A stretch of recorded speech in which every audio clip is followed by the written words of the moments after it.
You stopped recording? Yeah, I wasn't recording any of that. That was embarrassing. That was too much.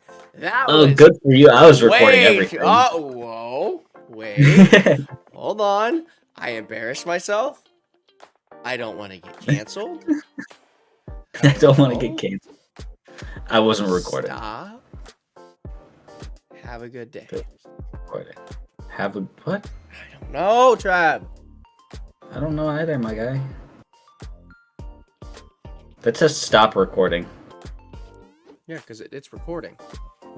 Oh, I thought you didn't hit it yet. No. Okay. One day welcome everybody to this month's. One day we'll be brave enough to start streaming. We would need to have people there for that. Make it more interesting. Get a following first, and then start streaming it. Okay. There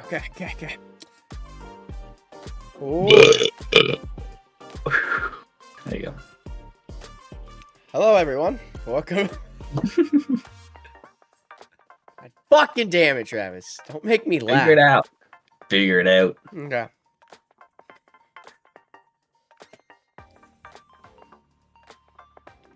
So how are you? Oh, God. I'm fine. Welcome, everyone, to this month's episode of the Cross Thoughts Podcast. Happy February. Happy February. Some shit has happened since we last talked, Trev. Like the Super Bowl and the XFL. Warzone Season 2. Season 19 of Apex. Some beef on Twitter.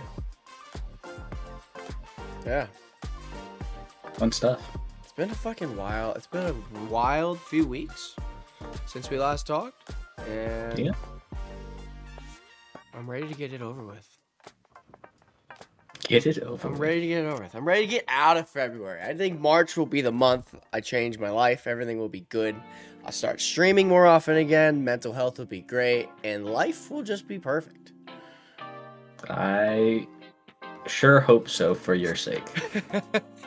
For your sanity's sake. Listen, everything's going to be okay. You're going to move in eventually. Life's going to be good. Everything is going to be alright. And then the podcast won't be this. Be a couch co-op. It'll be a couch co-op situation. Or two different chairs.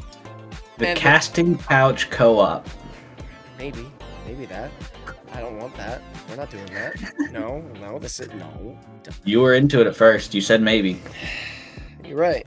But what'd you think of the Super Bowl? Yeah. What'd you think of the Super Bowl? Avoiding the topic. What'd you think of the Super Bowl? Let's just scoot away from us making porn. Like, no, we're not doing that. That's not what we're doing here. That's OnlyFans. Oh no, we're never doing that. CTOF. CTOF. There you go. We'll do Patreon. CTP. Hey, we could keep the anagram. The CTP. Cross Thoughts Podcast. Cross Thought Patreon. There we go. CTP Cross Thoughts Porn. Yeah, man. There you go. 100%. But we can get an ad for the Super Bowl. That's 30-second ad. So. For $7.4 million. No thanks. If I had $7.4 million, I would not spend it on the Super Bowl commercial. Let's be honest. If we had $7.4 million, I don't think we would be recording a podcast. We would still be recording a podcast. Do you think we would be? We don't get paid to do this already, so why would we not? You know, we just do this for the fun of doing a podcast. I don't know if it's really fun. People don't see the behind the scenes before we start recording. Well, I do. Yeah, it's fun for you. Yeah, it's fun. It's fun for you. For you. But yeah, what'd you think of the Super Bowl? Super Bowl. Right. Back on topic. Right team won. The right team won. Right. Well, we live in. Okay, hold on. And this is me saying that being a Chargers fan. Yes. I hate Philly that much. Living in Pennsylvania, I hate Philadelphia that much that I would rather see Kansas City and Patrick Mahomes win than see that team win another Super Bowl in my lifetime. So here are my main topics that I want to talk about about the Super Bowl, this podcast, this section of the podcast, whatever you want to call it.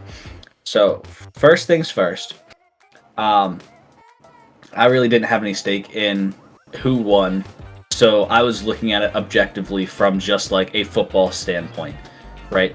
I wasn't rooting for one team over the other. It's just whoever won, in my opinion. There was no like better team, statistically, or like on-field presence. There was not a better team. They both played incredibly well. So I want to touch on that. I want to touch on the rules that the NFL has set in place and what would benefit the sport as a whole.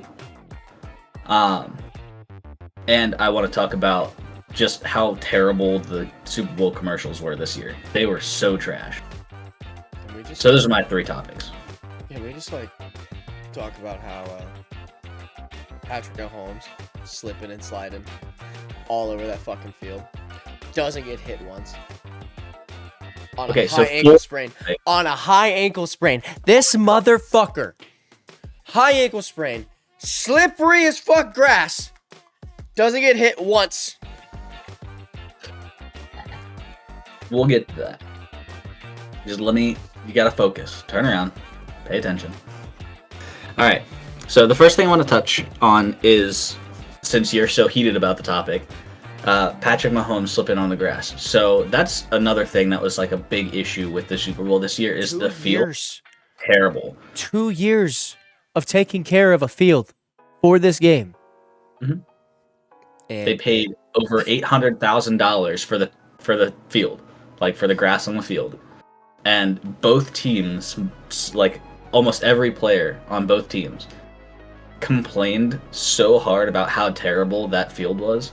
It's not even funny. Like it was just so bad. And I don't know why they decided to try and change it to something that was like experimental, essentially. I honestly believe the conspiracy that the NFL did it to show, hey, this isn't a good idea. We're going to stick with the turf that blows out all of our players' knees. Yeah. So, like, first off, I didn't know that people were complaining about the turf. So that's news to me, so that makes sense as to why they would try and do something to change that. But from, like, an outsider perspective, just from, like, a business standpoint, turf is a hell of a lot cheaper to maintain. It might be worse on the players themselves, but you got to look at the sport, too, as a whole. Football is not good for player health. It's not designed to be. It's designed to be rough. It's designed to be hard. Like, that's how it's meant to be, and that's how it's meant to be played. So the turf is like 1/16 of the issue on player health in the NFL. So there's that. So yeah, the turf was absolutely terrible, or the field was absolutely terrible. Why they did it could follow the conspiracy, or it could be just they wanted to try something new that could benefit player health. But overall, I don't think the turf is going to be the biggest game changer when it comes to player health in the NFL. So, shitty field led to shitty circumstances. In your case, Patrick Mahomes getting his high ankle sprain, but still being able to dip and duck and dive all over the place. It's so annoying. It's so annoying because even in the video games, you know how hard it is to hit Patrick Mahomes with a sack? Well, that makes it let alone, it's almost impossible sometimes, and it's really annoying. Yeah, but that's just me being my biasness, being a Chargers fan. Even though, yeah. Being a little bitch. Hey, fuck you, Steelers bitch. Fuck you, Steelers little bitch. Anywho's, so moving on from the field topic and your hatred for Patrick Mahomes. I don't hate Patrick Mahomes. That's the problem. I actually like Patrick Mahomes. I think he's a great player. I just hate that he plays for Kansas City. Yeah. That's it. It's like Tom Brady. Great player. I just hate that he played for New England for so many years. Yeah. So moving on from that, I think the next topic would be just a quick thing. The commercials this year were terrible. There were so many repeating commercials, and they weren't as good as they usually are. And they were like the highest cost commercial in Super Bowl history. I think the bar was lowered completely for the Super Bowl commercials when that fucking stupid Mountain Dew Ice commercial came out with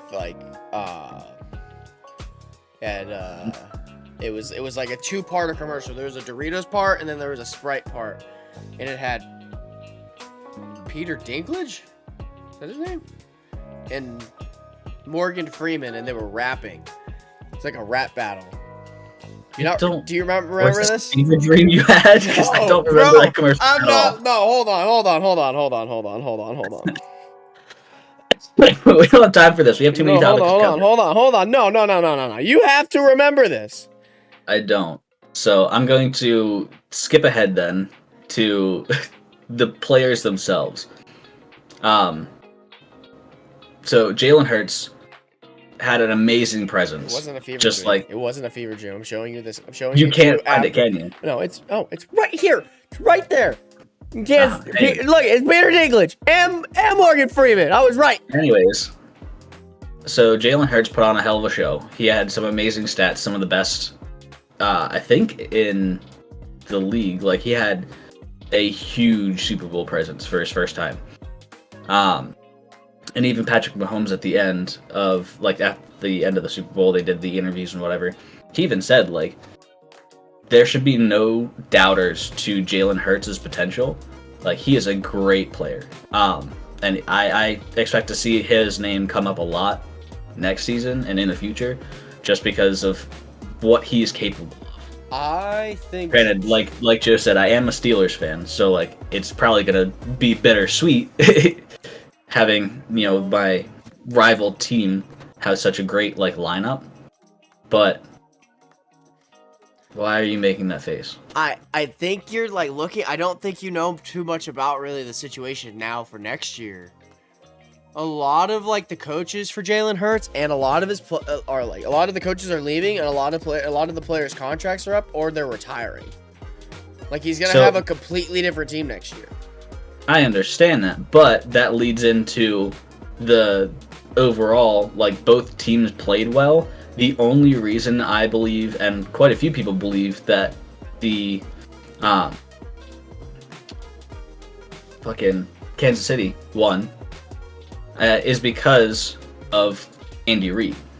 They had superior coaching staff on Kansas City's side opposed to the Philadelphia side.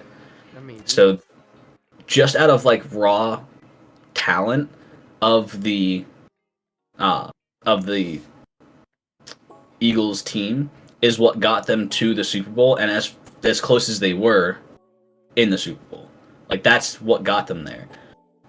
So if a lot of their coaching staff gets switched out for, maybe potentially better coaching, they could become an incredible team with Jalen Hurts at the head of the offense, Can we can I play devil's advocate then? Can we look at the other side? Can we look at the other side of the coin? You say the coaching, right? That's why Kansas City won? Or can we talk about the fucking terrible holding call at the end of the game that cost Philadelphia a drive? That cost Philadelphia a drive. Yes, you're getting into the next topic, so we will get to that because the officiating is a problem. But I don't think that it is as big of a problem as a lot of people are portraying it out to be. Because even, I forget his name, but the defender on that call did say, I grabbed and tugged at his jersey. I was just hoping that they would let it slide. Yeah, but he said that again, verbatim. To the he point. said that verbatim. Okay. And there were a lot of other calls in that game that were missed or called wrong. So there's some people's opinion. There's the problem. Why is he calling that, but he's not calling the other plays? Because it's a split-second decision. They're letting This- the referees are letting shit like that happen all night. You can't make that call at that point of the game. That's inconsistent as fuck. That's where the red flags start coming up. Yes, but you also have to roll back to the completion with not Travis Kelce, with what is the Eagles tight end name? I can't remember. I think it starts with a G. I don't really know. So there was that where he was inbounds, but bobbled the ball as he was going out of bounds, and they called it a catch. But then they reviewed it, and they said maybe it's not a catch, but then they ultimately ruled that it still was. And then also the screen play run by the Eagles, where the player caught the ball, positioned himself downfield, which is technically, by NFL's definition, a football maneuver, which would classify a catch, and then got hit and dropped the ball, which was then a scoop and score opportunity for Kansas City, but they ruled it an incomplete pass. So they have to, I think, as a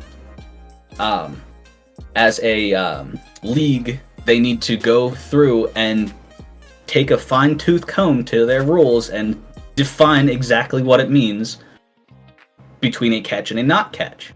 Because those were two big plays that could have gone the other way. You know what I mean? Yeah. Like, it was... And there's also a couple of catches for Kansas City that were questionable. So, like, you kind of have to take a look at the broad spectrum of all of the penalties that occurred during that game and see which ones were called and which ones are not, or how they were called, if that makes sense. I just feel like at that point in the game, you don't call that. It doesn't matter. I feel like everything else gets thrown out the window. When you get to a certain point of the game where it's on the line, you don't call that.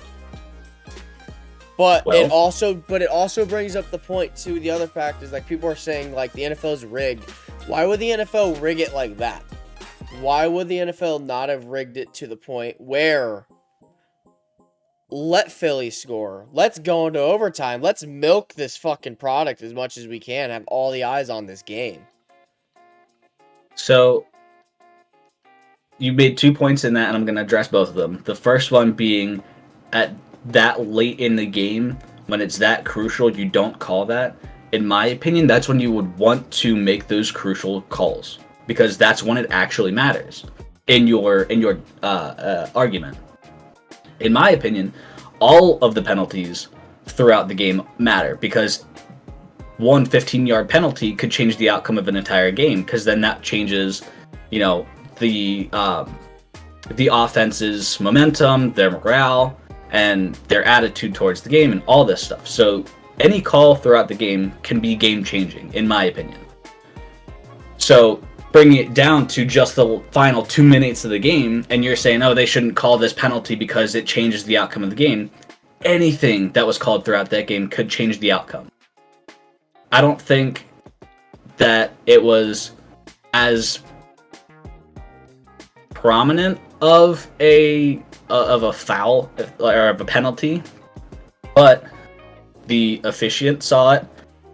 The accused player admitted to it after the game, and all of the coaching staff on both sides addressed that penalty and said that it is a tough call, but it is a split-second decision that one person really has to make, and they made that decision. If that's what they saw, that's what they called. You can't change what other people think, and you just have to roll with the punch. Like, it's not... I think a lot of people are blowing it up more than it should be, just because it was in that 2-minute time frame where every single yard, every single play is crucial. I think my problem is I don't really know how like relevant this really does mean to this situation, but I think my problem is anytime reffing gets pulled into proportions, like gets brought up into the situation, my mind always just goes towards baseball. On how umps are with how inconsistent. Angel Hernandez is fucking terrible, and I will die on that hill. Angel Hernandez, like all that, like how, like my brain, when we're always thinking about bad reffing, like my brain always goes to Angel Hernandez with how inconsistent his fucking strike zone is. There's a couple of them too, where they're like very inconsistent, and it's just like they're making calls that like would make or break the game. And I don't know how relevant that is to this situation, but my brain always goes to that when I'm thinking about how bad reffing is in all sports. Well, so you also have to take into account, in your case with baseball, it's the same thing, but in Angel Hernandez's case, just I'm using this name because he's one of the biggest names efficient of baseball. Literally the worst ump in fucking baseball history. But his calls aren't in game-winning or game-losing situations always. They're just spread throughout the entire game. So people calling this dude as a terrible umpire, that's just him as a whole. All of his calls, both the ones that did change the outcome of the game and the ones that technically didn't. So, your mind immediately goes to the worst named ump in baseball, period. And you're taking all of his calls, whereas you're relating all of his calls to a single call made by one guy one time. I can't get past the whole, how do you let them play the whole game and then you tighten up your fucking reffing right there at the end under the 2 minute. Like, I don't think that's right. I just don't think that's a judgment call. But if you see it, you can't call it. If that makes sense. Like, if you see it, you can't not call it, I guess, would be the better term. I mean, you could. They do it all the time. But then that would be related back to, if you were a Kansas City fan, you'd be like, oh, that was definitely holding. Like, how couldn't you fucking call that? That's ridiculous. You know what I mean? So you can't play the one side. You have to look at it objectively and say on both ends of the spectrum, like, it was a tight call and he called it one way. Just, that's how it is. You're not going to change it. You can sit and scream at the TV all you want, but even in the game, the Eagles head coach didn't really, he was like, or whatever. Like, he didn't have a negative reaction to it. The player himself may have thrown his hands up, but I did, like, that was me. I shouldn't have done that. Oh my god, I don't know. So, like, that's how it is. Like, you can't change it, and that's just how the game went. Now I'm thinking about the other calls this season, the other games I watched this season, and I'm thinking about the Chargers at the end of the fucking playoff game. Joey Bosa not even yelling at the ref. He's getting up in frustration, walking off to the sideline, just screaming, having like a moment to himself, and the referee calls it unsportsmanlike conduct. Like, why are you calling that? He's not yelling at you. But it's still unsportsmanlike. Yeah, like, I get where you're coming from. Like, it's not directed at the ref. It's not directed towards anything. He was just having a moment to himself. But he is on an active field. Anything on the active field in a negative or unsportsmanlike manner will be called as unsportsmanlike conduct. Yeah, Travis over here being a fucking ref supporter. But that's the thing. Like, it's a shitty job to have because every decision you make is going to be scrutinized. And people don't realize exactly what goes into being a ref. Fuck the refs. Fuck the refs. They're all terrible. They're all fucking terrible. I will die on that hill. You can die on whatever hill you want to. I will not prevent you from doing so. They're all bad. They're all bad. Every sports refs are terrible, honestly. But we're going to swing back. It's just because of the people who make the decisions that change your perspective of the game. Fine. Ugh. Rolling back to how the NFL is rigged and why would they do that and this, that, the other thing. So, technically speaking, from a business or a legal standpoint, the NFL has privately owned teams and they are televised for entertainment purposes. Therefore, they are able to change outcomes of the game if they so choose. Like professional wrestling. That being said, I don't think that it is as big of an issue as people are saying it is. Like, there was a little, like, internet thing where they said, oh, I leaked the script for the Super Bowl this year and yada yada yada. Granted, it was close. The scores that were listed in that quote-unquote script and the overall final of the game were close. It was a ploy. It didn't. that wasn't a thing. It didn't exist. Somebody made it up and it was like, oh, look what I found. Listen. I genuinely don't believe that is what is happening. Listen. They could do it. Legally, they can do it. However, I don't think they actually are. Legally, yeah, they can do whatever the fuck they want. But my thing about that is, you know how many fucking people would have to be involved? Oh, yeah. People thinking that the NFL is rigged is retarded. Because you know how many people would have to be involved? How much money would have to be involved for that to even be a possibility? Like, a lot. It's dumb. It's dumb how bad, no, the NFL isn't rigged. No sports are rigged.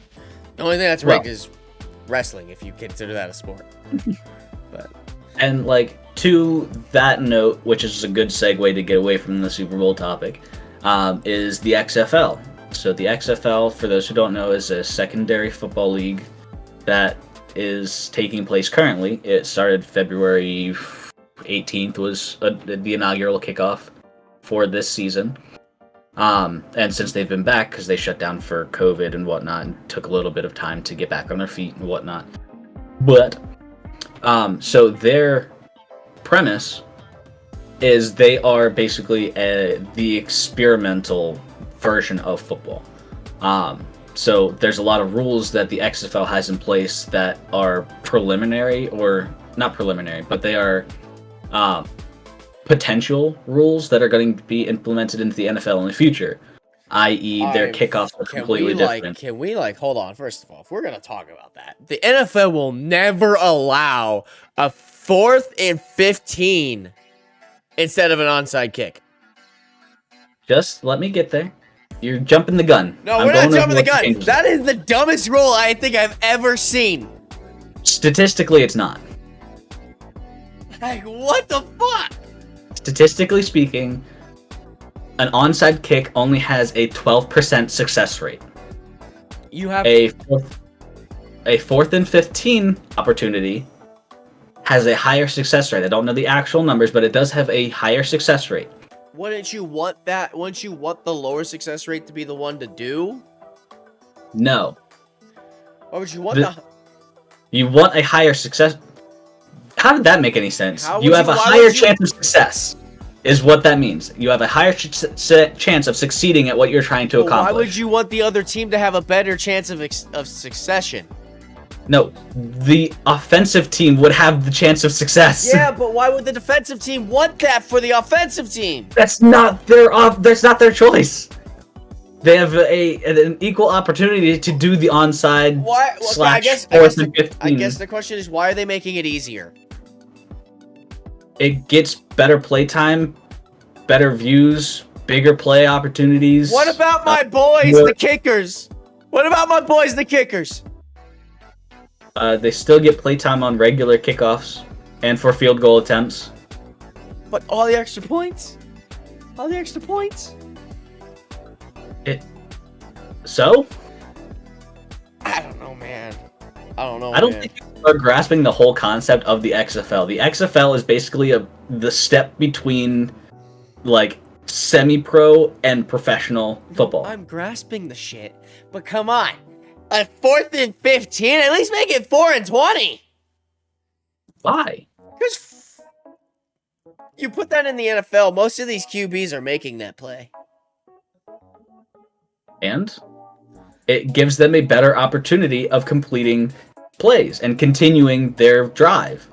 That's the whole point. And they're not even taking it from where they last had possession. They're taking it from where you normally have a kickoff.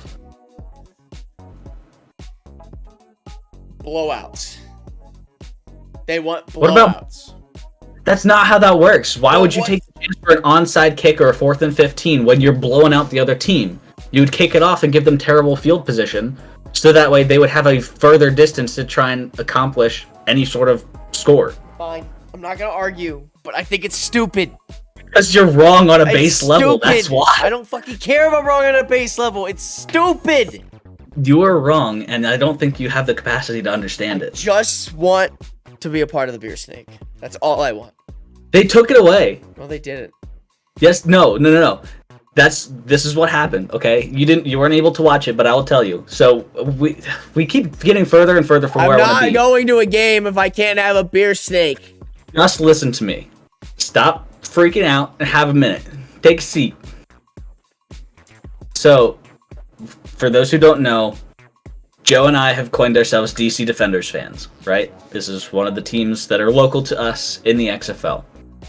What they have is on the Defenders end zone, the home end zone, is their fan section, whatever you want to call it, and they have a beer snake. So you take your cups, your empty cups from drinking your beer, and you stack it on top of other cups, and then you make this huge long line of beer cups, and passing it up through the stands, it squiggles around and it looks like a snake. So that is the beer snake.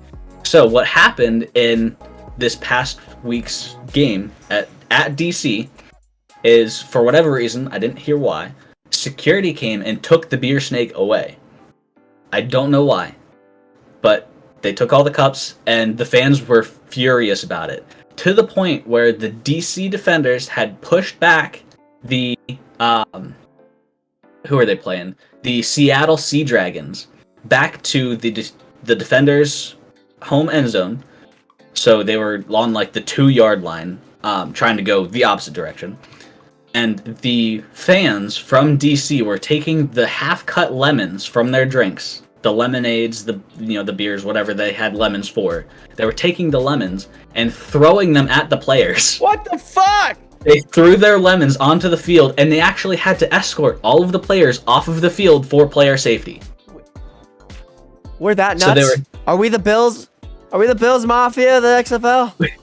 We are definitely the Bills Mafia of the XFL. What the fuck? Yeah, it was in revolt of them taking the beer snake. Is it a cult?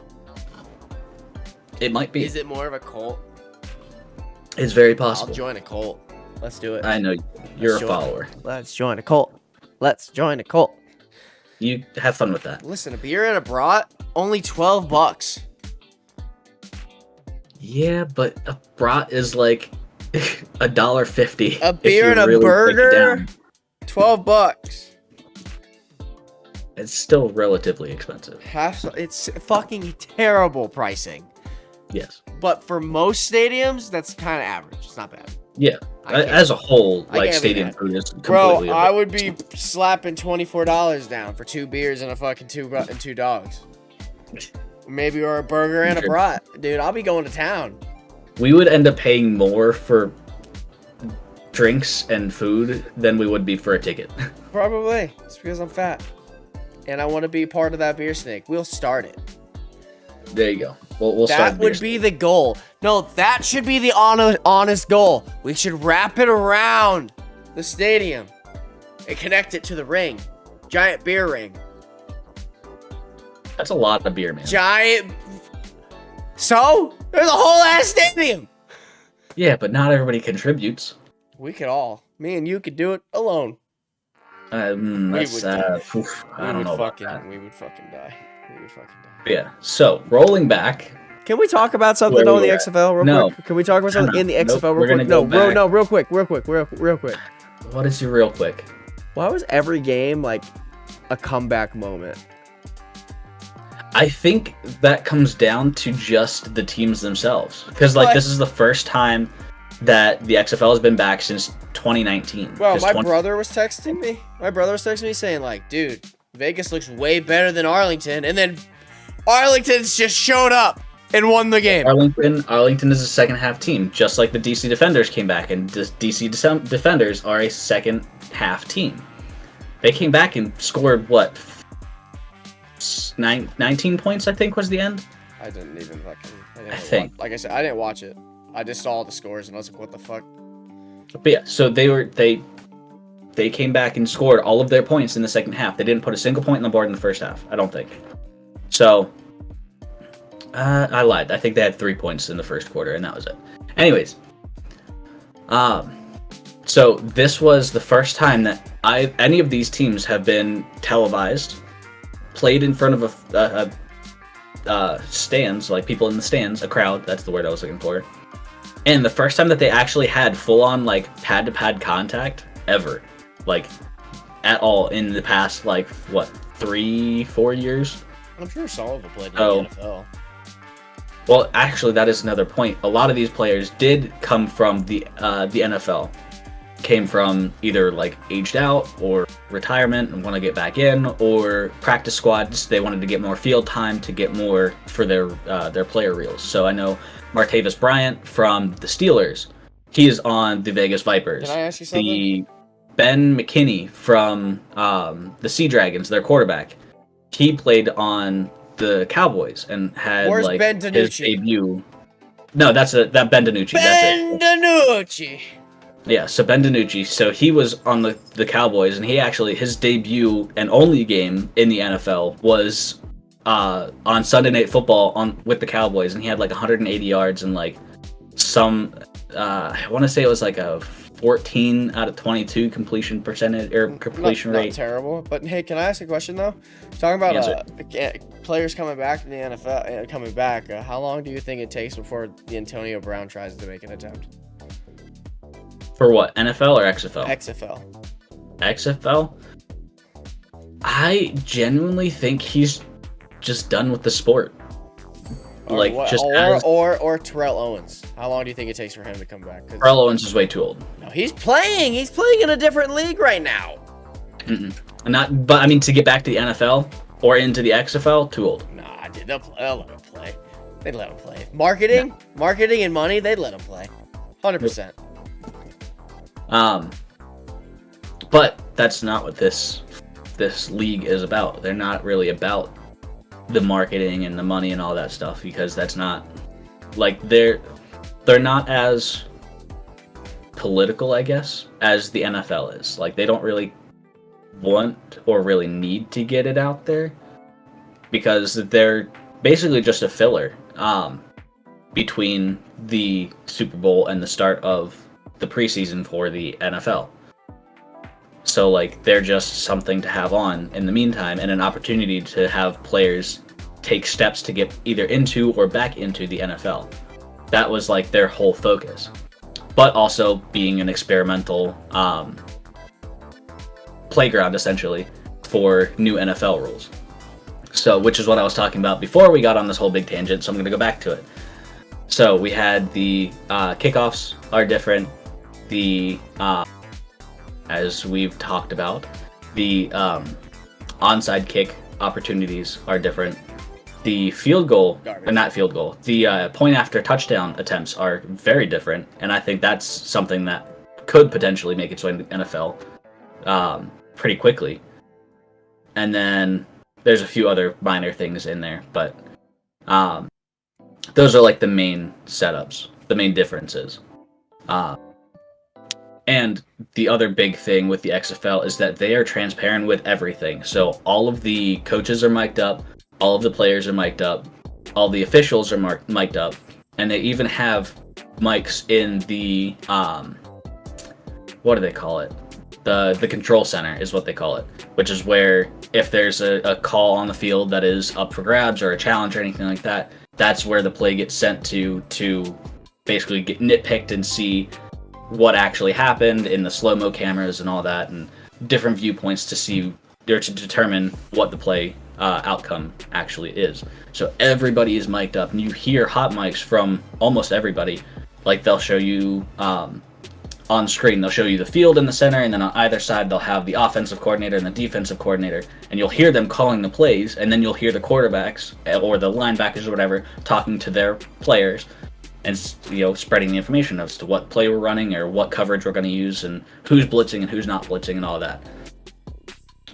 So like, you actually get like a really in-depth experience into the world of televised football or football in general by watching the XFL, and it's a good place, I think, for people to start learning if they want to get into it and haven't yet for whatever reason, or have difficulty understanding why certain things are called the way that they are called.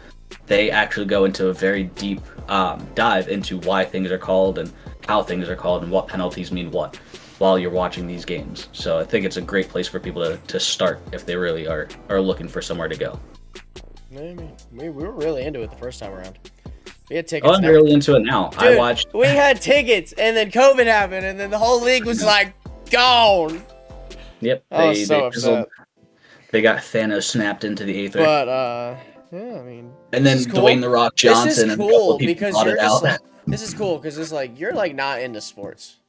Like you have No. your teams, but like this is like something you're into, and it's like, oh, that's cool. Travis is like into a Mhm. sport. That's weird. It's kind of That's the weird. thing, like, I always had a problem with getting into watching sports because I always preferred playing them. Like if I had the opportunity rather than watching the football game the whole ways through, I would go and like throw a football in the backyard with a couple of friends, and then we'd come in for like the final quarter, maybe the last 2 minutes. Or like I'd be doing something else while listening to the game, but like I couldn't just sit down and focus on the game because it was a lot of like, well, why did that happen, or why did they do this rather than this, or why is there so many fucking commercial breaks? Like that's another thing, is just for somebody who has difficulty paying attention to that kind of topic, that slow moving, like not always like high energy event. Like I needed something to keep my attention. So being able to learn about the certain questions that I have by just watching the game and not having to pause and like look at my phone and Google it and find like 3 different answers, I get a reasonable explanation in the time frame of the play that just happened, and then before them starting the next play. Hey man, whatever makes you happy. Mm-hmm. As long as you're happy with it, that's all that matters. Yeah, I don't know. I'm not excited about it as much as I was the first time around. That's fair. I think it's just, I don't know. I think it's, I really do attribute that to the fact that last year was the first year like ever in a very long time where like I actually had a chance, like one of my teams had a chance to make it in like the championship. It was in baseball, being a Padres fan, and we're like we're going right back into baseball season, and I'm just like, all right, everything else go away. It's time for baseball. Mm-hmm. I'm so ready for baseball this year. That's fair. This is gonna be the year that I honestly think I'm gonna join a fantasy league this year. Have fun with that. That's all above my pay grade. I love fantasy. I love fantasy everything, but I haven't had a group to play. Fantasy porn. Why are we back on that? Why aren't we? Oh my god. You're the one who's making it weird. Oh my god, you're the fucking worst. Yeah. Yeah, that was the XFL and the NFL. That was a lot. What else has happened? I mean, you don't play these games anymore, but like Apex got a new update, like a big overall update, and then Warzone just got its update, and you don't play either of those games, so it's like, what are you gonna do about it? Are you gonna play them or what? What's the goal Probably here? Not. What? So here's the thing, and I was explaining to you that I was explaining this in our podcast episode with Cody. Well, was that last month? That was the last episode. Yeah. Yeah, so last episode, we were talking with Cody about like the video games and stuff like that, and like I currently have 2 jobs, and I have a lot of stuff that I have to do around my house and all this stuff. So like I don't play games as much as I used to. I either don't have the time or just can't like make the time or don't have the energy to play video games like that anymore, because that takes a lot of time and effort. And like in games that are very skill based, if that makes sense. Like they're very high energy, very fast paced, and like you have to know what you're doing in order to be competitive in these games. That's not something that people in my situation can keep up with. You can't just hop on 1 or 2 days a week and still expect to beat another player who's one-on-one, who's playing every single day of the week as much as they can. So like it's hard for me to just jump into a game like that when I'm not able to put in the amount of time and the amount of effort that some of these other people are putting in, and I'm just immediately getting destroyed. That's not fun. Yeah. In my opinion. I get it. I understand. Because then there's also people like you and Cody and Hoffa who are just naturally good at these kinds of things. So like you can go in and just jump in and play this play these style games, because then when I come into it, I'm then just basically chasing behind you guys trying to keep up, and then if you guys get downed, then it's just essentially game over because I don't have the capacity to hold my own in a 1v3 situation. Like, I get lucky sometimes in a 1v1 situation. So, like, I feel more of, like, a burden or, like, an anchor. That's not the problem, man. The problem is we all just want to game with our friends. Which is fine, but that's not a game that I enjoy. Mm-hmm. And that's also not a game that Cody enjoys all the time. So, like, us two in particular, we are more like survival-based games. So games like DayZ or Stranded Deep or Raft or things like that, like, those are games that we can just jump into because they're relaxing games to us. Like, that's how we would prefer to spend our time, is not in a fast-paced environment, but in a more relaxing, I lose my focus in those slow games moving. too much. That's because you are you have a preference for those fast-paced games like Warzone, Apex, Destiny, things like that, where there's a lot of moving parts. There's a lot of quick movements and a lot of, like, here, there, back here, over there, and then, like, that's just how your brain works. Whereas with me, like, I would prefer to be in a more, like, steady environment. I don't really enjoy having to, like, flash my eyes around, like, all the time. First off, I've got glasses, and also I have a lot of other issues that lean on, like, if I spend too much time trying to focus on things that are moving around, it gives me headaches, and I don't really keep up with it. So I prefer to have, like, one goal of I'm gonna survive, or, like, build a shelter, or, craft things, and things like that. That's more like my style game. So us finding game together to play and keep both of our attention is very difficult, which I think is where Sons of the Forest is going to come in. I feel like I really feel like the only game that's really done it for both of us, and it's not even really done it for you, is Stardew. And I don't know why. I don't know what it is about. I don't know what it is about Stardew that keeps my attention. Because there's a lot of other things to do. There's a lot of moving parts, like I said. Like, in Stardew, you have to. Is it kind of like just the Animal Crossing problem I used to have too? More than likely. It's just like, I like that. I don't know. I like that style of game. Mm-hmm. Where, like, I have more like community building rather than, like, survival. Yeah. I don't know why. That's where I like to thrive. Yeah, which is fine, but most of those games are single player unless you mod them like we do with Stardew Valley. But that's multiplayer without the mods. PC version. Console version is not. Yeah, it is. Console version is multiplayer. Not online. Mm-hmm. Since when? Since forever. The only version that's on is mobile. And it's not crossplay. Well, whatever. But you see where I'm getting at, though. Like, that's not, like, a traditionally, like, multiplayer style of game. Yeah. Is there what about it is you don't like? Stardew Valley? Yeah.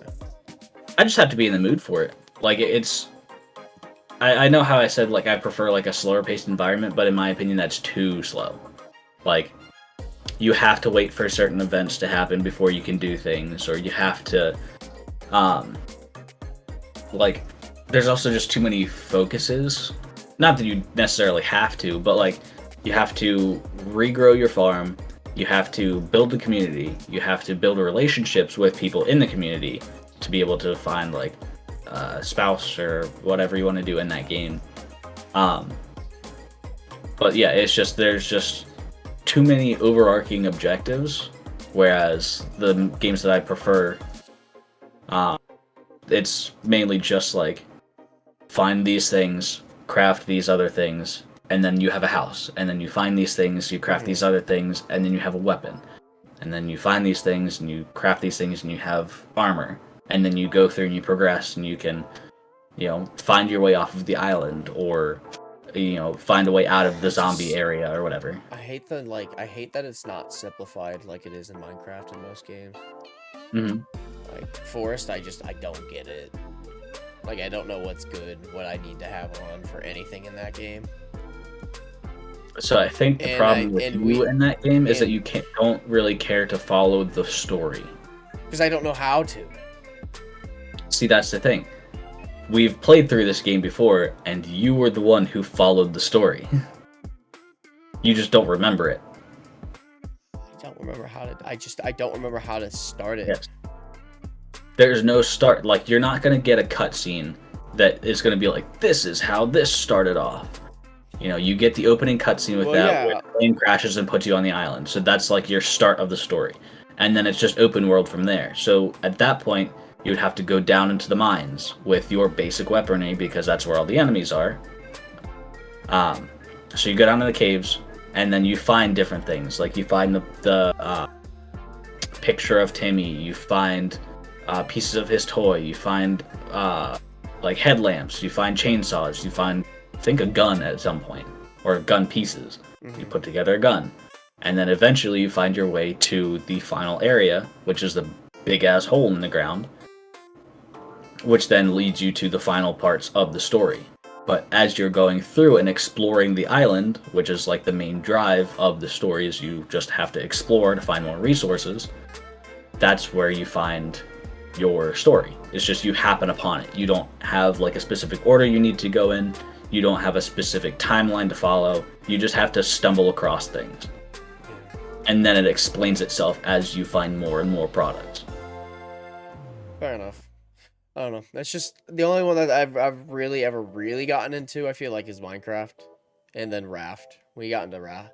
It's just, I feel like I get so deflated with all the technical difficulties we run into. Like Raft, our animals stopped working. Never worked for fucking some reason on our save.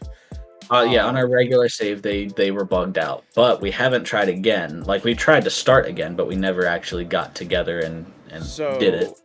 There's that. Forest, I feel like is very unforgiving.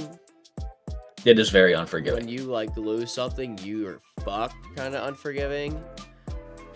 Well, the biggest problem I had with Grounded is just like, I feel like you're just so underleveled to everything. And it's just a constant die, go get your shit. Die, go get your shit. So here's the thing with Grounded that I've found out, because I did more research into it, because that is another style, another game of the style that I like. So that game was under development for a very long time. The community pushed for it to be released, and finally the developers were like, fine, you guys fucking want it? Here, you have it. And it came out with a bunch of bugs and a bunch of things that weren't ready for release yet, because they weren't ready to release the game. But they were pushed for it, so then they just gave the community what they wanted. So now, they have people like you who are like, this is too unforgiving, too unfriendly to the player, and this, that, and the other thing. But there's also people on the other end of the spectrum who figured out how to cheese the game. So, like, you can go up against things that are much more powerful than what you would expect. There's just a certain way that you have to do it. I feel like that's not fun. To make it easier for yourself. I feel like that's just not fun. Because that's not how the game's intended, you know? Yeah, but they're also releasing updates to make it how it's intended. Like, there's armor updates that have come out since we stopped playing. There's weapon updates that have come out since we've stopped playing. There's new enemies and new paths and things like that that are being released because this game wasn't ready for release, but people pushed for it to be. And now the developers are trying to play catch up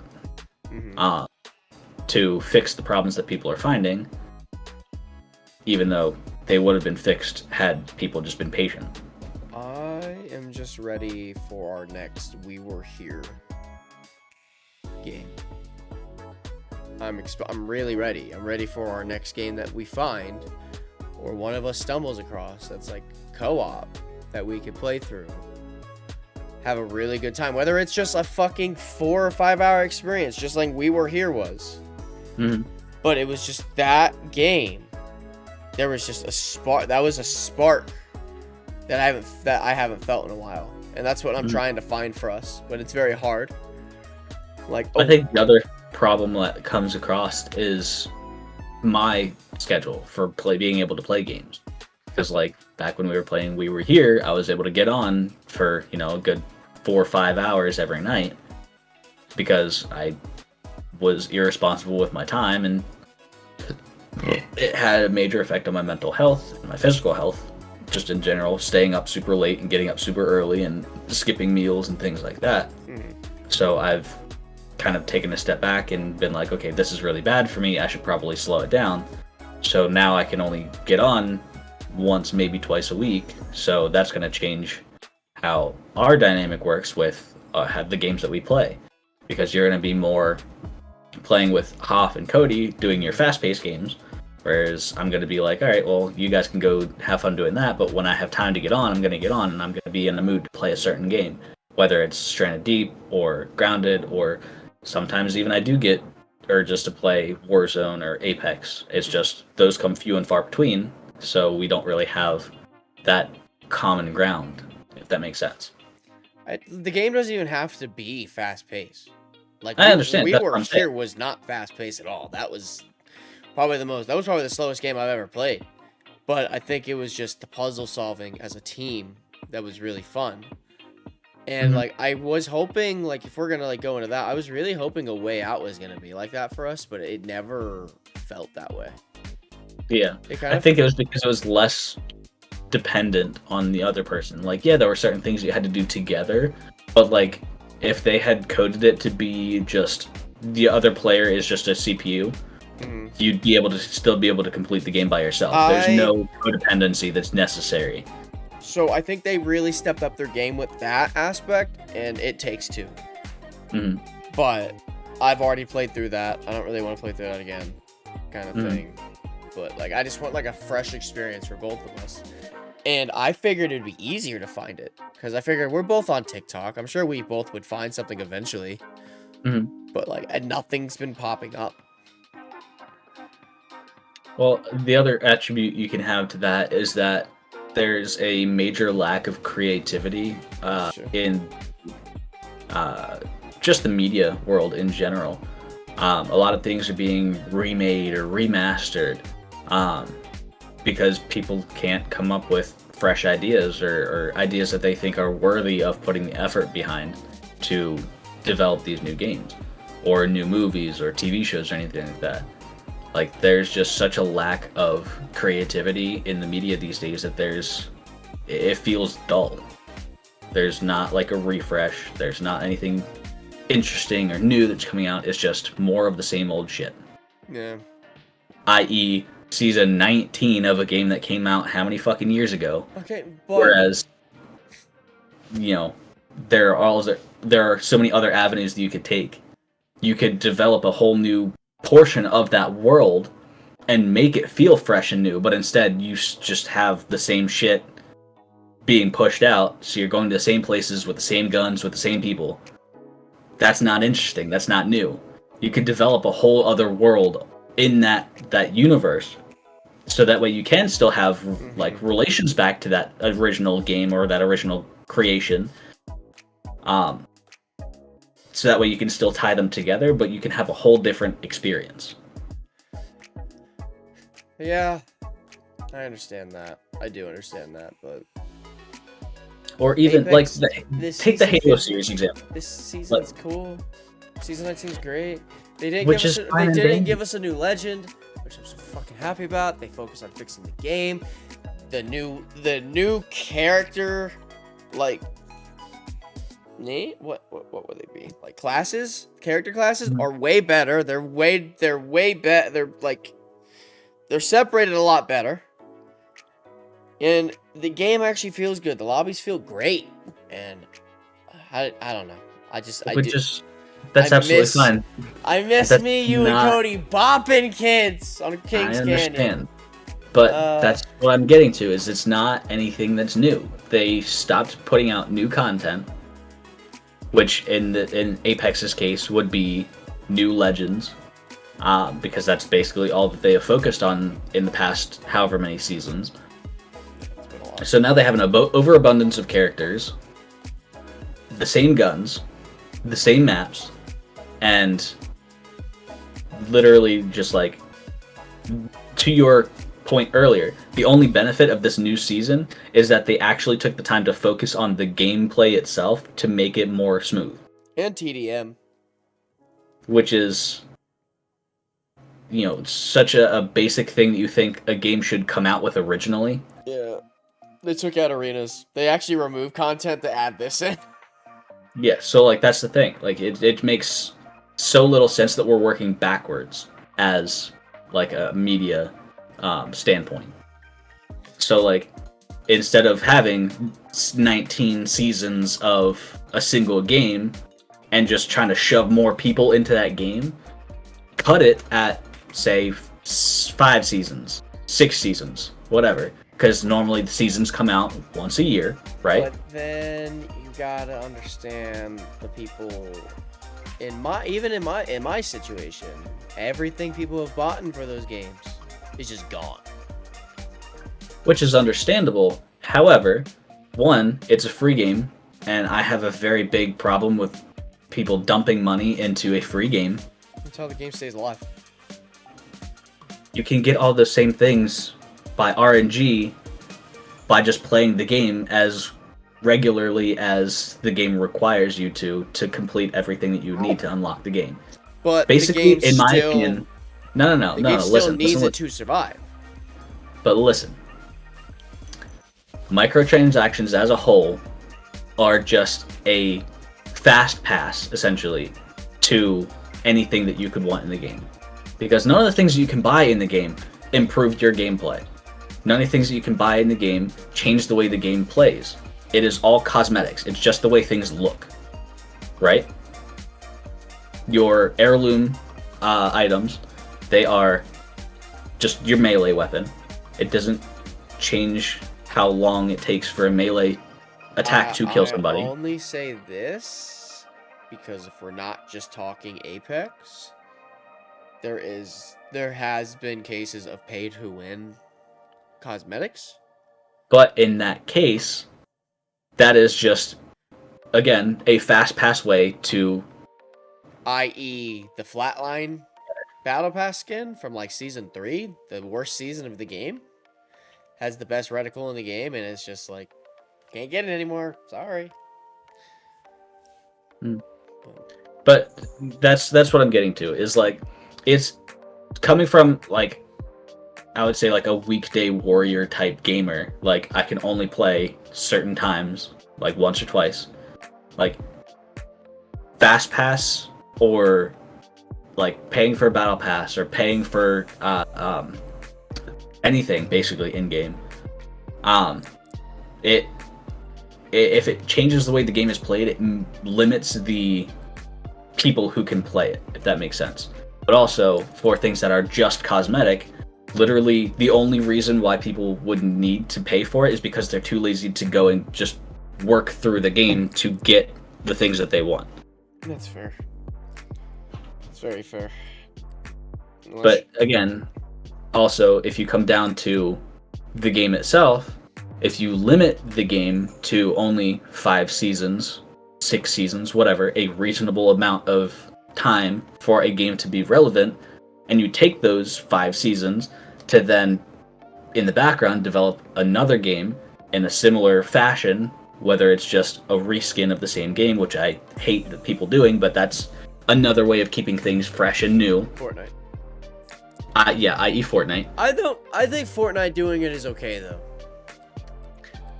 Because Fortnite's that weird avenue where just everything comes together, and there's more to do in Fortnite than people think. There's so many different modes, so many different things. It's pretty much another Roblox, honestly. But that's the thing. They've added different game modes. They've added different events and things that you can actually do while playing the game. That's why I think Fortnite does it right. Yes. However, there's also the overarching thing of people saying that, like, Fortnite is a kid's game. It's not necessarily targeted to be a kid's game, but kids have flocked to it because of its appearance and because of the ease of introduction. and the bright colors and the flashing lights and all this fun stuff. And Goku. So it did flock them to that game, which then drew them away from other games like Call of Duty or Apex or, you know, things like that. So it kind of took all the quote unquote problem children of other games and put them in one designated area. So they're keeping that relevant to keep them there. That's true. So you don't have people in other games and other genres complaining about these young kids who either don't know what they're doing and they're just ruining the game if it's a team-based game, or kids who are just complete just shitheads and they sit there and they you know, throw obscenities at you and make obnoxious noises just to get attention. You know, it took them out of those games and made those games more enjoyable for people who are the target audience of that game. So that is a good example of how to do things right for a target audience. Yeah. However, circling back to games like Apex and Warzone, Warzone just recently had, you know, Warzone 2 and Season 2 of Warzone 2, so they have different things like the demilitarized zone and things like that that you can do in Warzone. So it did freshen it up a little bit, I'll give them that. But as a base, it's the same fucking game. It's the same thing over and over and over again. It just looks a little different. So instead of having another, like, Call of Duty did the story base right. Yeah. So their stories are great. I played through a lot of the Call of Duty games growing up, and I followed their stories along. Great. Perfect. They had a better online presence than some of the other games like Medal of Honor and, what was it? Brothers in Arms. So they have a better Battlefield. So they have a bigger community because they did things better at first. But now they're kind of starting to do the Apex thing or the PUBG thing or whatever. And they're just reusing the same things over and over and over, and it's starting to dull itself out. Man, what can you do? These things, they're gonna stay alive forever, no matter what we do. We can bitch and moan. Yeah, I'm not saying they should die. I'm just saying that I would prefer if there would be, or I hope that in the near future, there's a little bit more creativity and a little bit more effort put into some of these newer games that are coming out, so it's not just remakes of old games or rehashes of the same shit. Like, we don't need another Battle Royale game. Yeah, I don't think. I think this Halo BR is a mistake. I think they just can it. Yeah. And just remake Halo. Even or Halo, kill it. Just kill it. Just kill Halo Wars or whatever it was. Halo Wars came out, and that was like super big because there's a next thing in Halo in the Halo series, but then it fizzled out really quick because it was just another battle royale. It's the same shit. Halo Wars was a battle royale. Halo Wars was a what kind of game? Or no, Halo Infinite I think is what it was the battle royale. No, they didn't make a battle royale. Halo Infinite was just another Halo online. Halo Infinite was just ass. They dropped it. They released it unfinished, and now they're slowly adding everything in. But now it's over. That's right. But apparently there's another studio making a Halo BR, but I think that just needs to not happen at this point. Mm-hmm. But that's the thing. Like Halo, they did the story base again correctly because they basically took the same thing that Call of Duty was doing. You have such weird takes on things. Like Call of Duty did like the more realistic Call of Duty time had period correct wars. Stories, yes. I'm not saying that. When you say Halo did a great job doing the story, the Bungie era, yes. When Bungie leaves, no. 4 and on, worst Halos. Terrible. Story's terrible. Mm-hmm. So like that's why I'm always like, when you say Halo is a great story, it's good up until Reach. Once Reach, that's it. In your opinion, yes, but I could say the same thing about Destiny.